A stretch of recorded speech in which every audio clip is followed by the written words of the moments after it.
Well, as Jess just mentioned, today marks the 50th anniversary of Earth Day. It first took place in the U.S. on April 22nd, 1970. A senator in Wisconsin organized an event on college campuses to talk about pollution after a big oil spill off the coast of Santa Barbara. He recruited young activists to build a national staff and inspired 20 million people to protest for environmental protections. 20 years later, in 1990, Earth Day, well, it went global.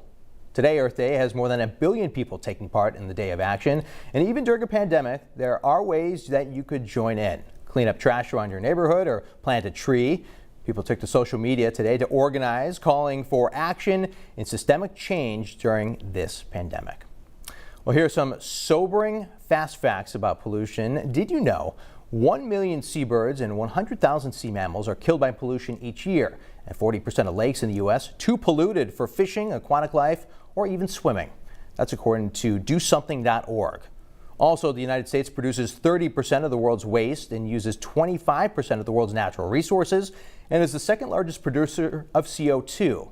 Research shows that carbon dioxide emissions are lowering the pH of the ocean and are acidifying them even more, killing natural habitats like coral reefs.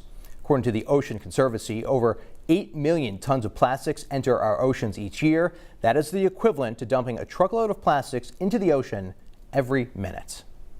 But here's the silver lining. This unexplained and unplanned grand experiment is changing the Earth. As people across the globe stay home to stop the spread of the new coronavirus, the air has cleaned up temporarily. Now, if you're looking for hope that a more balanced relationship with our planet is possible, this is it. Satellite images from the European Space Agency show air pollution has subsided in cities across Europe, decreasing its nitrogen dioxide up to 45% in some places. According to the publication Carbon Brief, emissions in China fell by a stunning 25% the first few weeks of 2020. With factories and offices shuttered across Europe, energy consumption is down, way down. In Los Angeles, a city that has notoriously polluted air, it's seeing some of the cleanest air of any major city. Unfortunately, the reduced pollution is probably only temporary.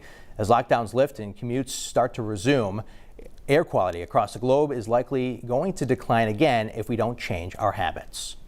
It's not going to last that long. So as soon as everybody gets back to normal, these emissions are going to start, unless we decide to do something different.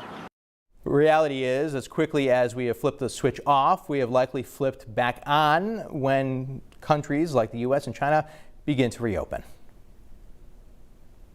If the economy stays slow, if transport stays down, we could see a drop in carbon dioxide emissions this year of 5% or more.